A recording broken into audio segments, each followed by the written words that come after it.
ભારત દેશમાં બે મજાક સૌથી વધારે પ્રસિદ્ધ છે. પહેલો મજાક કે કાયદા બધાય માટે હરખા છે. મિનિસ્ટર, ગરીબ, અમીર, સુખી માણસ ને દુઃખી માણસ બધાય માટે કાયદા હરખા છે. અને બીજો મજાક, પોલીસ દેશની જનતાની સુરક્ષા માટે છે. અને ત્રીજો મજાક, સરકાર વિકાસ ઈચ્છે છે. તમે ગરીબ છો એના 3 લક્ષણ હું અટાણે આ વિડીયોમાં કમેન્ટ કરીને બતાવજો કે તમે ગરીબ છો કે અમીર. તમે ગરીબ છો એનું એક લક્ષણ એ છે કે તમે યુપીઆઈ યુઝ કરો છો. રૂપિયાવાળા યુપીઆઈ યુઝ કરે એવું ન વિચારતા, ગરીબ લોકો જ યુપીઆઈ કરે. કે ગરીબ રૂપિયાવાળા લોકો પાસે જ કેશ હોય છે અને રૂપિયા હોય છે. તમને એમ લાગતું હોય કે હું કેશ કરી દઉં, મારી પાસે કેશ નથી, યુપીઆઈ કરી દઉં, તો આ ગરીબોના લક્ષણ છે. યુપીઆઈ વાપરવાવાળા સૌથી મોટા ગરીબ છે. અને બીજું લક્ષણ કે તમે ગરીબ છો એનું, તમે પૈસા બેંક એકાઉન્ટમાં રાખો છો.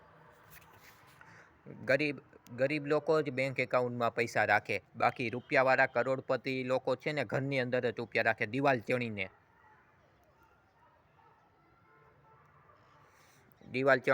કોઈક પંખામાં રાખે, કોઈક ગેસ સિલિન્ડરની અંદર રાખે, કોઈક તિજોરીની અંદર રાખે સોનું ચાંદી. અમુક તો ગેસના સિલિન્ડરની અંદર પણ રાખતા હોય.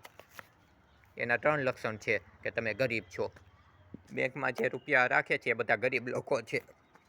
અને ત્રીજું લક્ષણ એ છે કે તમે મારો વિડીયો જોશો કે તમે ચેક કરવા માંગો હું ગરીબ છું. અને ત્રીજું લક્ષણ કે તમે ચેક કરો છો કે તમે ગરીબ છો કે અમીર, તમે ચેક કરવા માંગો છો અને મારો વિડીયો જોવો છો. જો તમે મારો વિડીયો ન જોતા હોવ તો તમે ગરીબ નથી, રૂપિયાવાળા છો. કેમ કે અમીર લોકોને ડાઉટ ન હોય કે હું અમીર છું કે નહીં. તમને ડાઉટ છે કે તમે અમીર છો કે ગરીબ, એટલે તમે મારો વિડીયો જોવો છો. બસ આવી છે ગરીબ અમીરની એક વાર્તા મેં સાંભળી છે. એકવાર એક રાજાએ એમ જાહેરાત કરી કે ગામમાંથી 4 મૂર્ખ લોકોને ગોતીને લઈ આવી. 4 મૂર્ખ માણસ ગોતાય. એનો જે મંત્રી હતો ગામમાંથી, એક મૂર્ખ માણસ તો ગોતવો બહુ અઘરો હોય, એટલે મૂર્ખ માણસ ગોતવા માટે એને અલગ અલગ જગ્યાએ રખડો, ભટકો અને પછી મુશ્કેલીથી એને ગરીબ મૂર્ખ માણસ જડ્યો. અને મૂર્ખ હતો એ કઈ રીતે ખબર પડે? કેમ કે એ જી ડાયર કાપતો હતો ને એ ડાયર ઉપર બેઠો હતો. ને ઉદાહરણ તરીકે ડાબી બાજુથી જી ડાયરીમાં બેઠો એ ડાયર કુવાડીએથી કાપતો હતો. એટલે એને ખબર પડી ગઈ કે આ મૂર્ખ માણસ છે. અને બીજો મૂર્ખ માણસ ગોતવા ગયો ને તો કે એક બીજો મૂર્ખ એને એ લાગ્યો છે ગધેડા માથે બેઠો હતો ને, ગધેડા એના હાથમાં ભારી હતી ને પાછી ભારી લઈને ગધેડા માથે બેઠો હતો. એટલે એને ખબર પડી ગઈ કે આ મૂર્ખ છે. ને પછી રાજા પાસે બે મૂર્ખને લઈને ગયો.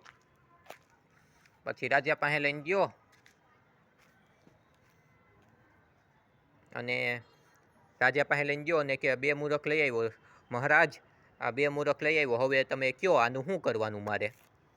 એ રાજા કહે કે 4 મૂર્ખ હતા, ત્રીજો ને ચોથો ક્યાં? એ કહે કે ત્રીજો મૂર્ખ હું અને ચોથા મૂર્ખ તમે. જે રાજ્યમાં એટલા બધા કામ છે અને તમે મૂર્ખ માણસો ગોતવાની વાત કરો છો. રાજાને પોતાની ભૂલ સમજાણી અને પછી આવા નકામા કામ કરવાની ના પાડી દીધી. પછી એકવાર રાજાનું મન કેરી ખાવાનું થયું. ને રાજાને કેરી બહુ ભાવતી હતી. એને એક મંત્રીને કીધું હું તને દાનમાં જમીન આપું છું, તને ગમે એ કેરી વાવવાની, તને મજા આવે વાવવાનું. પછી રાજાએ શું કર્યું છે કમેન્ટ કરીને બતાવો પાર્ટ 2 માટે.